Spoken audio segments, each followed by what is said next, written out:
기도하겠습니다. 아멘. 만약에 누군가 저에게 묻기를 교회를 위해서 선교가 존재하는지 혹은 선교를 위해서 교회가 존재하는 건지에 대해서 묻는다면 저는 망설이지 않고 선교를 위하여서 교회가 존재한다라는 말씀을 드리고 싶어요. 왜냐하면 교회가 존재하기 이전부터 하나님은 선교하시는 아버지셨고 그리스도의 복음을 증거하기 위해서 교회를 선택하신 것이기 때문에 그렇습니다. 아브라함을 선택하셔서 복의 근원을 삼으신 하나님은 그 이후로도 사사들과 선지자들을 계속 보내셔서 하나님의 나라를 이루기 위한 일들을 하셨죠.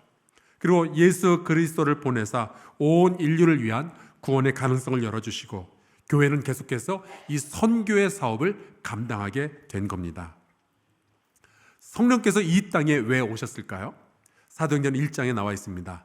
오직 성령이 너에게 임하시면 너희가 권능을 받고 예루살렘과 온 유대와 사마리아와 땅 끝까지 이르러 내 증인이 되리라 하시니라. 여러분, 성령은 삼위일체 하나님이시잖아요. 성령 하나님이죠. 근데 그분이 이 땅에 오신 이유는 교회로 하여금 권능을 가져서 복음을 온 세상에 증거하기 위함인 겁니다. 그래서 여러분, 선교라는 거대한 하나님의 뜻을 이루기 위해서 교회가 세워진 것이고 성령께서 그 교회 위에 능력을 부어주기 시작하신 거죠. 그래서 누가 뭐래도 교회는 선교를 위해서 세워졌으며 우리 한사랑교회는 당연히 선교하는 교회가 되어야 할 줄로 믿습니다. 올해 9월에 인천 송도에서 열리는 로잔 대회가 이 하나님의 선교를 위해서 얼마나 중요한 역사적인 시간이 될지를 우리가 너무나도 잘 알기 때문에 저도 그렇고 우리 한사랑교회도 그렇고 또 한국의 복음주의 교회들이 함께 연합하여서 일을 하고 있습니다. 특별히 이 대회를 준비하는 과정 속에서 여러 한국교회가 공동으로 사도행전의 말씀을 함께 나누기로 약속을 했어요. 왜냐하면 하나님의 선교가 어떻게 교회를 통하여서 이루어지는지를 이 사도행전이라는 책이 가장 잘 보여주고 있기 때문에 그렇습니다.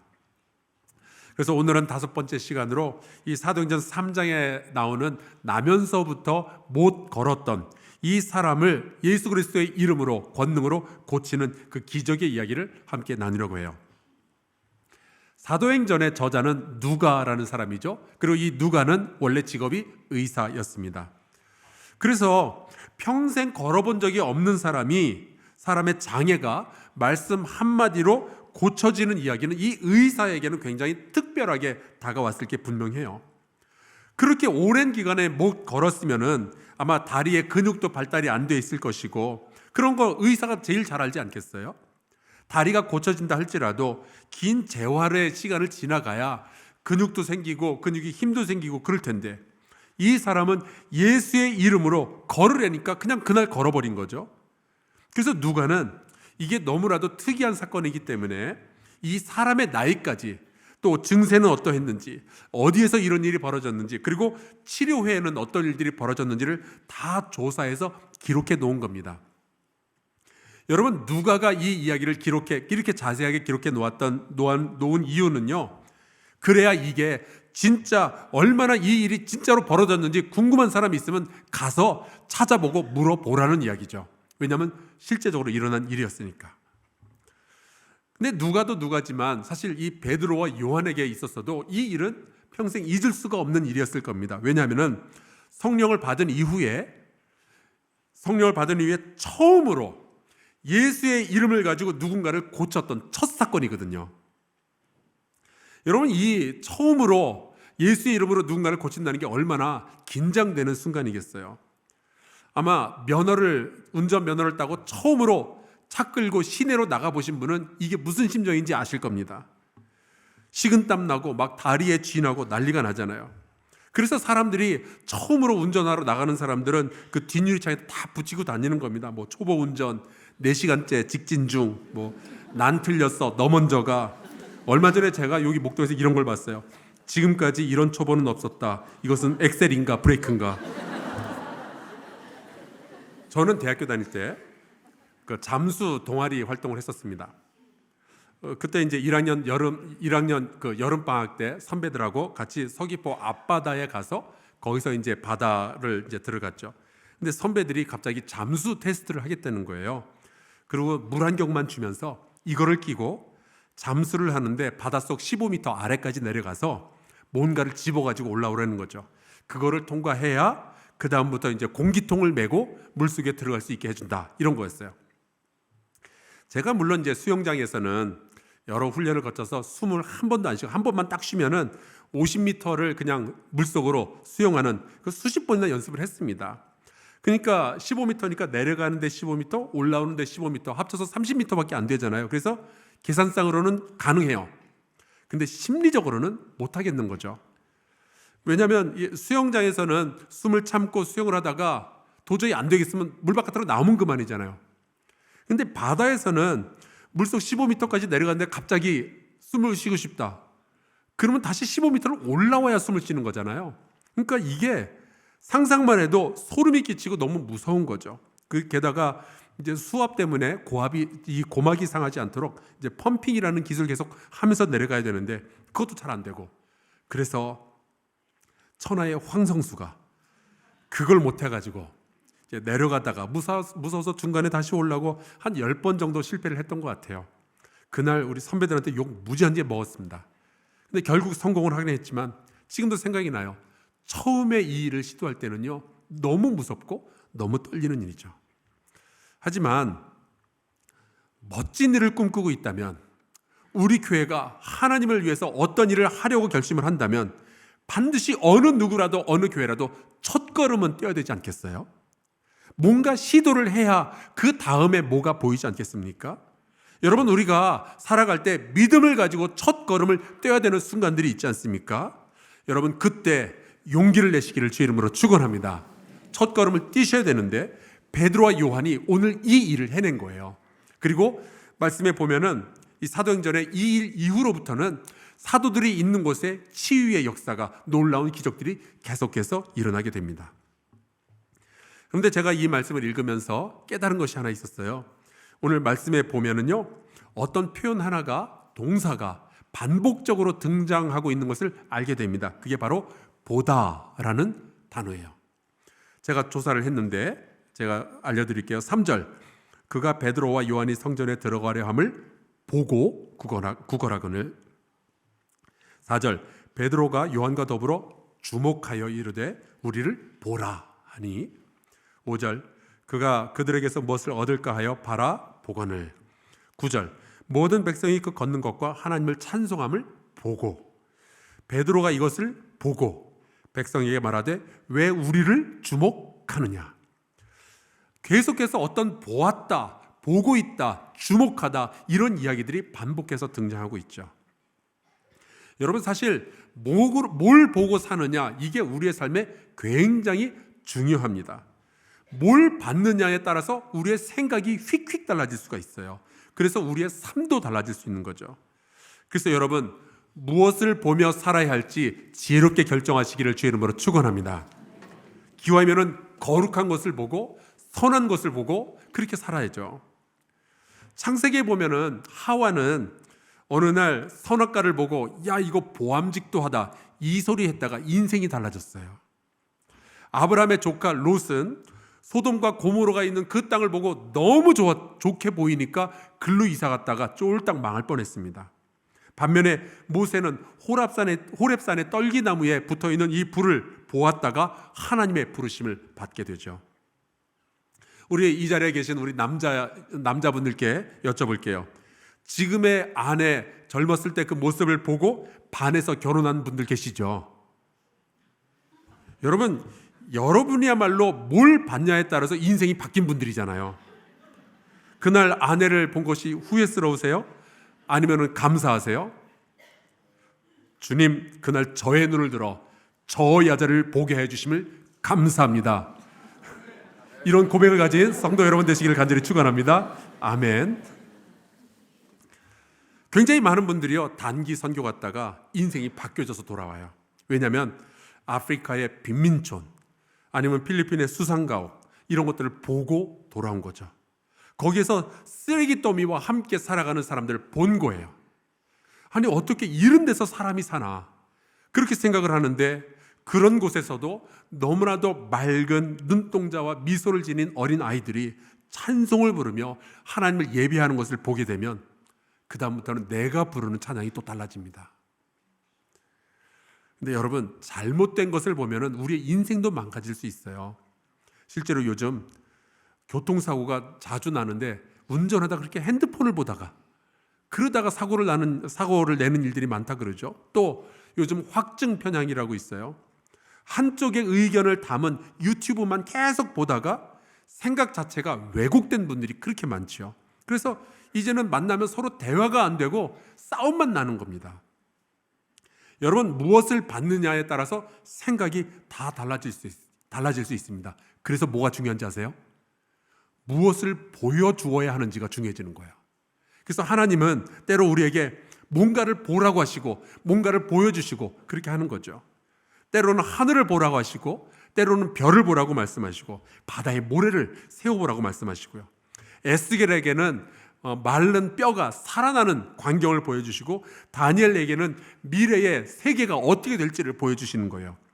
예수님은 염려에 사로잡힌 사람들에게 드레핀 백합화를 보라고 말씀하시고 하늘에 나는 사해를 보라고 말씀하시는 거죠. 예수께서 부활하실 때 어두움에 잠겨 있었던 사람들에게 천사가 말해요. 그가 누우셨던 곳을 보라고. 여러분, 우리가 무엇을 보느냐, 우리가 무엇을 보여주느냐에 따라서 내 인생이 달라질 수도 있고 세상이 달라질 수도 있는 거예요.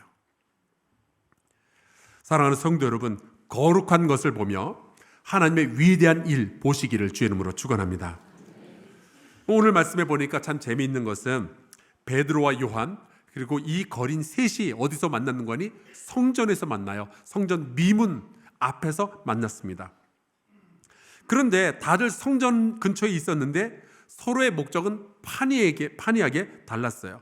여러분, 성전은 만민이 기도하는 집이잖아요. 그리고 하나님을 예배하는 곳이잖아요. 그런데 거린이 그곳에 갔던 이유는 돈 벌러 갔습니다. 사람들 보러 간 거예요. 그가 성전에 오는 목적은 하나님이 아니라 사람을 보러 가는 거고 예배를 드리러 간 것이 아니라 생존하러 그 자리에 갔던 거죠. 어쩌면 수많은 사람들이 오늘날도 이런 식으로 성전 뜰에 올지도 모르겠습니다. 지난번에 어떤 낯선 분들이 막 4층에 올라오셔서 막 두리번 하시는 거예요. 그래서 혹시 우리 교회 새로 등록하신 가족인가 그래가지고 제가 아주 얼굴에 미소를 띠면서 도와드릴까요? 그랬더니 소방점검 나오셨더라고요. 어떤 분들은 그냥 짜장면 배달하러 오시기도 하고요. 어떤 분은 그냥 뭐 고쳐주러 오시기도 하고. 여러분은 오늘 무엇 때문에 이 교회에 오셨어요? 교회 오고 자리 잡고 앉아서 예배 처음부터 끝까지 있기는 하지만 여기서 여러분은 무엇을 경험하고 무엇을 보고 계셔요? 남들은 은혜 받았다고 뭐 아멘도 외치고 할렐루야도 외치는데 누구는 눈물도 흘리는데 나는 하품에서 나오는 눈물밖에 없는 거예요. 저는 그래도 여러분이 딴 데서 졸기보다는 여기서 조는 게 훨씬 낫다고 믿습니다. 다만 40년 동안 성전에 갔지만 단 한 번도 하나님을 만나지 못한 그 사람의 일이 우리에게도 벌어질까 봐 목사로서 염려가 되는 거죠. 저는 우리 모두가 이런 기도를 늘 드렸으면 좋겠어요. 주님, 오늘 예배당에서 사람을 보기보다 하나님을 보게 하여 주시옵소서. 기쁨의 예배를 우리가 드리게 하여 주시옵소서. 근데 베드로와 요한은요, 이 거린과는 달리 성전에 갔던 분명한 목적이 있었습니다. 말씀해 보니까 이렇게 되어 있어요. 제9시 기도 시간에 베드로와 요한이 성전에 올라갈세. 기도하러 정해진 시간에 찾아간 거죠. 제9시면은 우리 시간으로는 오후 3시 정도가 됩니다. 여러분, 오후 3시가 어떤 시간인가 제가 생각을 해봤더니 하루 중에 제일 바쁜 때가 오후 3시더라고요. 그때 기도하러 갔던 거예요. 여러분, 사도행전 2장에 보면은 베드로가 설교를 했더니 하루에 3,000명이 회개하고 세례를 받는 일이 있었어요. 그 이후로도 계속해서 구원받는 성도들의 숫자가 늘어났죠. 그러니까 이 사도들은 날마다 사람들 모아서 성경 가르쳐야죠. 그들을 돌보아야죠. 그들을 위해서 기도하고 복음을 증거해야만 됐어요. 그러니까 얼마나 바쁘겠어요. 근데 여러분, 성령 충만하니까 그 바쁜 가장 분주한 순간에도 이 사람들은 하나님을 만나러 가는 거예요. 여러분 삶의 가장 분주한 시간에도 기도할 줄 아는 사람이라면 하나님의 능력이 그들의 삶 가운데 일어나게 될 줄로 믿습니다. 그렇게 성령 충만하고 기도하는 사람이니까 그들의 눈에는 다른 것들이 보이기 시작하는 거예요. 제가 1991년에 겨울에 눈길을 걸으면서 시편을 묵상하다가 그날 제가 성령을 체험을 했어요. 1월 11일 잊을 수도 없어요. 일자가 많아서. 근데 성령을 체험하고 나니까 갑자기 그 눈길 옆에 있던 나무들이 다르게 보이기 시작하는 거예요. 물론 모양이 바뀌거나 그런 건 아닌데 그 전에는 나무들이 그냥 서 있었거든요. 근데 성령 받는 순간 이 서 있는 나무들이 다 하나님을 찬양하는 걸로 보이기 시작하는 거예요. 그 눈길 옆에 작은 개울이 흐르고 있었는데 그 전만 해도 물 흐르는 소리였거든요. 근데 성령을 받고 나니까 갑자기 물 흐르는 소리가 하나님을 노래하는 소리로 들리기 시작하더라고요. 교회 와서 보니까 성도들이 또 달라 보이는 거예요. 그전에는 그냥 집사님, 권사님이었는데 저분이 하나님의 딸이었구나. 이게 보이기 시작하는 거예요. 여러분도 그럴 때가 있잖아요. 성령 받고 기도하고 나니까 갑자기 남편이 멋있게 보일 때가 있잖아요. 그죠? 그러면 내가 안경을 새로 할 때가 됐구나. 그러는 게 아니라 내가 은혜를 받았구나. 그렇게 생각하시기를 주의 이름으로 축원합니다. 베드로와 요한은 성령을 받으니까 그 전에 보이지 않던 게 보이기 시작해요. 아마 이 거리는 지난 40년 동안 매일 그 자리에서 매일 구걸을 하고 있었을 거예요. 어쩌면 베드로와 요한도 그 길을 수십 번, 수백 번을 지나다녔지만 이 거인을 보지 못하고 지나갔겠죠. 근데 성령 충만하니까 이 사람의 눈에는 그 거린이 보이기 시작하는 거예요. 그래서 그 거린을 주목하여 보게 됩니다. 그리고 베드로가 그 거린에게 이렇게 이야기를 하죠. 우리를 보라. 왜 보라고 했을까요? 줄 게 있었거든요. 베드로가 이렇게 담대하게 외치죠. 정말 멋진 구절이니까 우리 목소리 앞에서 함께 읽겠습니다. 시작. 베드로가 이르되 은과 금은 내게 없거니와 내게 있는 이것을 내게 주노니 나사렛 예수 그리스도의 이름으로 일어나 걸으라. 아멘. 나사렛 예수 그리스도의 이름을 주고 싶은 거예요. 그래서 그에게 나를 보라고 이야기를 하죠. 저는 근데 이 말씀을 읽으면서 그런 상상을 해봤네요. 혹시 은과 금은 있는데 예수의 이름이 사라지면 어떻게 되는 걸까? 제가 몇 년 전에 우리 교회 성도들하고 같이 이제 성지순례를 떠났다가 로마에 있는 베드로 성당을 간 적이 있었어요. 근데 거기 가서 보니까 뭐 미켈란젤로의 조각부터 시작해서 뭐 수많은 예술 작품이 있었고요. 그 가운데는 금과 은으로 치장된 물건들이 상당수 있었습니다. 그런데 이 베드로 성당을 짓는 과정 가운데 벌어진 중대한 역사적인 신학적인 과오가 있었죠. 바로 이 성당을 짓기 위해서 돈을 모아야 되니까 면죄부라는 것을 판매했던 거예요. 오직 예수 그리스도를 믿어야 구원을 얻게 되는데 그 말은 덮어버리고 이 면죄부를 구매해야 너희가 살 수 있다, 구원받는다, 이런 이야기를 퍼뜨린 겁니다. 그래서 제가 열심히 저렇게 사진을 찍긴 했지만 야, 은과 금은 있었지만 예수의 이름이 사라진 교회의 모습이 이런 거구나, 그러면서 사진을 찍었네요. 근데 여러분, 이게 중세의 교회의 이야기일까요? 그들만의 이야기겠어요? 여러분, 우리도 충분히 그렇게 살 조건이 있는 사람들입니다. 은과 금은 있는데 예수의 이름 없이 살 수 있죠. 내가 직장에 나가서 일은 하는데 은과 금을 위해서 일을 하지 예수의 이름을 증거하겠다는 생각은 단 한순간도 나지 않은 채 하루를 지날 수도 있는 거죠. 내가 어떤 결정을 내릴 때 이런 결정을 내리면 은과 금이 들어올까 안 들어올까 요 생각은 하지만 내가 예수의 이름을 믿는 믿음으로 내는 결정이 한 번도 없이 하루가 지나갈 수도 있는 거고요. 자식들에게 은과 금이 얼마나 중요한지는 그렇게 열심히 얘기를 해주면서도 예수의 이름에 대해서는 말을 안 하고 지나갈 수도 있는 거고요. 여러분, 저는 은과 금이 나쁘다라고 얘기하는 거 아닙니다. 여러분 은과 금 많이 버시기 바라고요. 저에게 주시면 저도 받을게요. 그런데 그게 많든 적든 예수의 이름이 사라지면 그 순간부터 우리는 더 이상 하나님의 백성이 아닌 거예요. 그곳이 교회이든 직장이든 가정이든 내 개인이든 예수의 이름을 외칠 수 없는 상황이 온다면 여러분 거기서부터 비극이 시작이 되는 거죠. 만약에 그렇다면 우리에게 은과 금은 잔뜩 있는데 예수의 이름이 없다면 그때부터 우리는 우리를 보란 이야기를 못하게 되는 겁니다. 우리 교회를 보라고, 내가 살아가는 모습을 보라고 이 얘기를 할 수가 없게 되는 거죠. 아니, 교회가 은과 금을 자랑하겠어요? 교회가 아름다운 건물을 자랑하겠어요? 우리가 자랑할 것은 오직 예수 그리스도의 십자가 하나밖에 없음을 믿습니다. 그러니까 사랑하는 성도 여러분, 우리 안에 예수 그리스도가 충만하시기를 간절히 축원합니다. 내 안에 가득 찬 것이 흘러넘치게 되어 있는 거잖아요. 그래야 우리가 세상을 향해서 우리를 보라고, 우리 교회를 보라고, 우리 성도를 보라고 말씀할 수가 있는 거죠.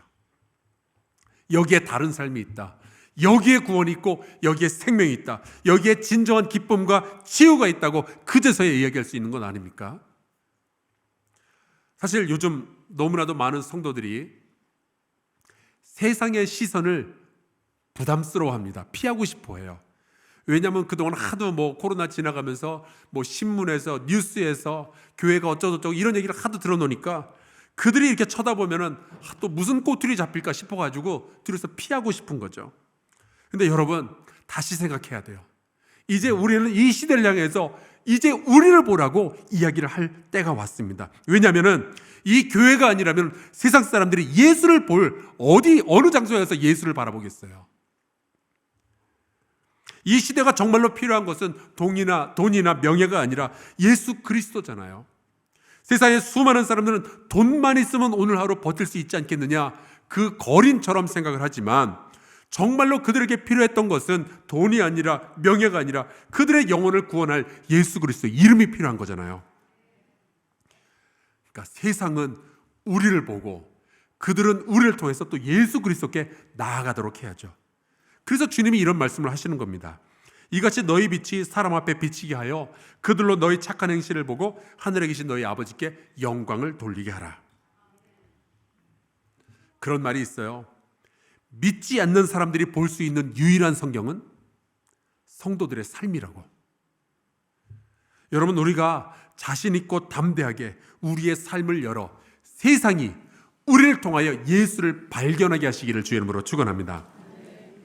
드디어 이 성전의 거린이 베드로를 쳐다봤다가 예수의 이름으로 치유를 받는 놀라운 사건이 벌어집니다. 그때 이 사람이 걷고 뛰고 이제는 성전 안으로 들어가죠. 그리고 그곳에서 하나님을 찬양하게 됩니다.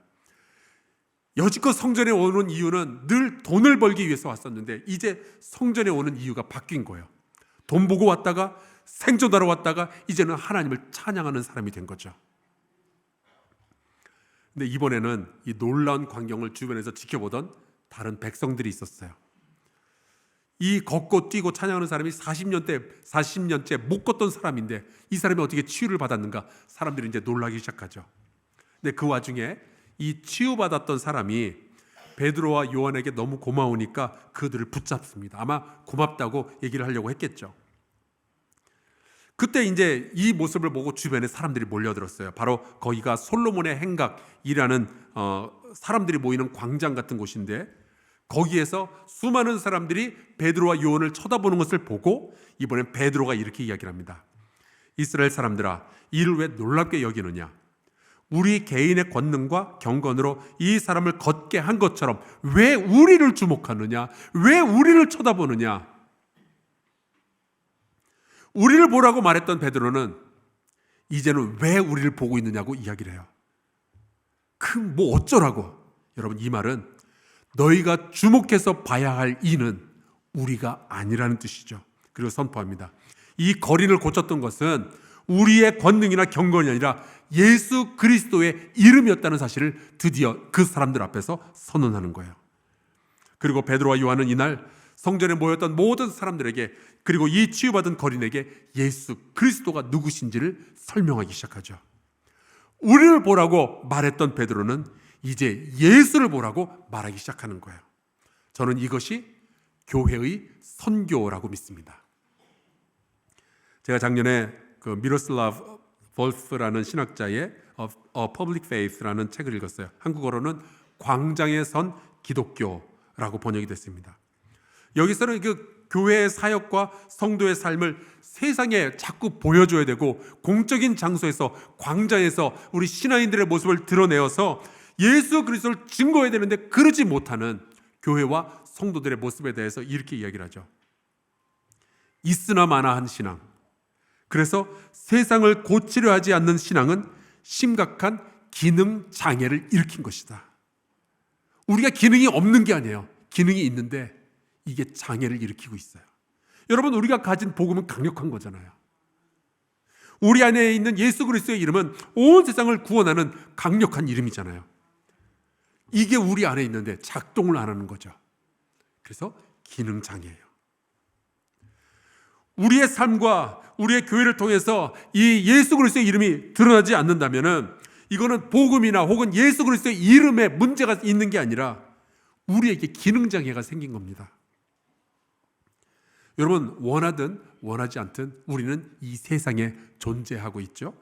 그리고 우리는 예수 믿지 않는 사람들을 가정에서, 직장에서, 길거리에서 얼마든지 만나게 될 겁니다. 저는 우선 오늘 말씀을 읽으면서 이 당부를 여러분께 드리고 싶어요. 우리가 세상을 바라볼 때 예수 믿는 사람으로서 조금 더 따뜻한 시선으로 사람들을 바라봤으면 좋겠습니다. 죄인들은 떠나가라 이게 아니고 예수님이 이 세상을 불쌍히 여기셨던 것처럼 베드로가 이 거리를 주목하여서 바라봤던 것처럼 우리도 우리의 가족, 이 세상의 사람들, 그들을 조금 더 따뜻한 시선으로 바라봤으면 좋겠어요. 하도 세상이 악하고 또 상처를 많이 주니까 난 모르겠네, 알아서 사시게, 그러면서 그냥 스쳐 지나가고 떠나버리는 것이 아니라 이 세상을 예수 그리스도의 심장을 가지고 긍휼한 마음을 가지고 좀 바라봐줬으면 좋겠어요. 그리고 또 하나 우리가 보여줄 것이 있습니다. 여기에 그리스도의 몸된 교회가 서 있다고, 여기에 예수 믿는 사람들이 기쁜 삶을 살아가고 있다고 보여주면 좋겠습니다. 우리를 좀 와서 보라고 이야기할 수 있으면 좋겠습니다. 사람들은 무엇을 보는가에 따라서 인생이 달라질 수 있는 거잖아요. 저는 세상 사람들이 교회에 와서 교회 성도들을 바라보면서 소망을 품고 교회 성도들을 보면서 아직 이 세상은 살만하다는 생각을 가지게 되기를 바랍니다. 여기에 믿음으로 일하는 사람들이 있다는 것을 세상 사람들이 보았으면 좋겠어요. 와서 봐라, 우리를 봐라, 그리고 우리를 통하여 예수 그리스도를 봤으면 좋겠다. 이게 우리의 언어가 되기를 소망합니다. 우리는 말 아래에 놓여져 있는 등불이 아니라 등경 위에 있는 등불이잖아요. 우리는 산 위에 있는 동네잖아요. 사람들이 우리를 보도록 해야죠. 그리고 우리를 통해서 살아계신 하나님께 영광을 돌리도록 해야죠. 바로 이것이 우리 모두가 추구해야 하는 이 시대의 선교입니다. 함께 선교하는 교회로서 이 세상에 예수 그리스도를 드러내어 보여주는 귀한 성도들 되시기를 간절히 축원합니다. 우리 함께 이 찬송 부르고 기도하면 좋겠어요. 전능하신 나의 주 하나님은, 이 찬양인데요, 이 가운데는 치유의 이야기, 우리가 무엇을 바라봐야 되는지에 대한 이야기가 담겨져 있죠. 우리 같이 찬양하고 기도하도록 하겠습니다.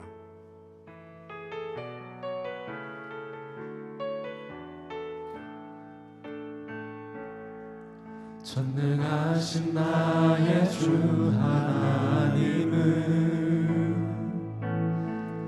능치 못하실 일 전혀 없네. 우리의 모든 간구도, 우리의 모든 생각도, 우리의 모든 꿈과 모든 소망도 신실하신 나의 주, 신실하신 나의 주 하나님은 우리의 모든 괴로움 바꿀 수 있네. 불가능한 일 행하시고 죽은 자를 일으키시니 그를 이길 자 아무도 없네. 주의 말씀을 의지하여 깊은 곳에 금을 던져 오늘 그가 놀라운 일을 이루시는 것보다 주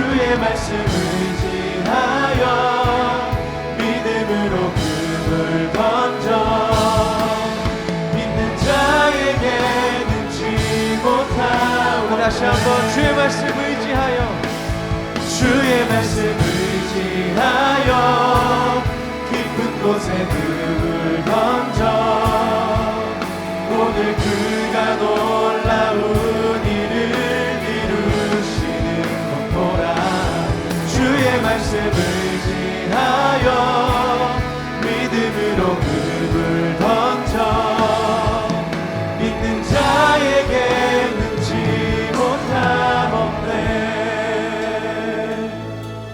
우리 함께 동성으로 기도합시다. 하나님, 우리 교회가 선교하는 교회가 되게 하여 주시옵소서. 이 세상에 교회의 아름다운 모습을 보여주게 하여 주시고 우리 성도들 안에 있는 예수 그리스도의 이름을 드러나게 하여 주시고 우리 교회를 통해서 예수의 이름이 온 세상에 증거되게 하여 주시옵소서. 동성으로 같이 기도하겠습니다. 하나님 도와주시옵소서.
하나님, 주께 기도하오니 우리가 하나님의 선교에 쓰임받게 하여 주시옵소서.